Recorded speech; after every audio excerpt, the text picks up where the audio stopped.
তো বন্ধুরা শুভেচ্ছা।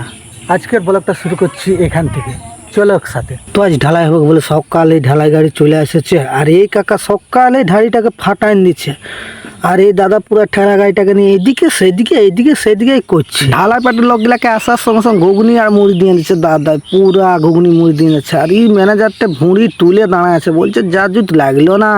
ঢালাই কি করবে, গায়ে দিয়ে জল চলে এসেছে, গায়ে দিয়ে জল পড়ছে, লোক সব নিচে দাঁড়ায় আছে, গায়ে দিয়ে জল ঢালাইয়ের দিনে। বাপরে জল দেখছো, এইদিকে সকালে ভুখা কড়াই জল ছাড়ে দিয়েছে কিনা ঢালাই পাটিরা ভাত খাবে। এদিকে মাই বৌদি নীলিমা সবজি কাটতে বসে গেছে। তো এরা সবজি কাটছে না গল্প করছে বুঝতেই পারছি না। এখন আরো মাই মামা দিদা জেঠিমাই আদা রসুন পেঁয়াজ ছড়াতে বসে গেছে। আদা রসুন ছড়ানো শেষ করে জেঠিমাই সিনড়ায় আদা রসুন গিলাকে দমে ঘুষছে পুরো মেহি করে দিচ্ছে। এইদিকে ঢালাইয়ের কাজ শুরু হয়ে গেছে, আর বাবা দাঁড়ায় দেখছে যে কেমন ঢালাইয়ের কাজ। এরা দু লোকে ঠেলা গাড়িটা নিয়ে যায় মশলা গিলাকে হচড়ে ঢুকান দিচ্ছে। দেখতে দেখতে ঢালাই প্রায় শেষের মুখে। তো আর মিস্ত্রি গুলাই বলছে আর 2-3 বার দেন তাইলে হয়ে যাবে। ঢালাই শেষ করে সবাই খাতে বসে গেছে। তো আমি আস্তে আস্তে এদের খাওয়া হয়ে গেছে, তো এরা খাতে খাতে ভিডিওটা আমি শেষ করে দিচ্ছি।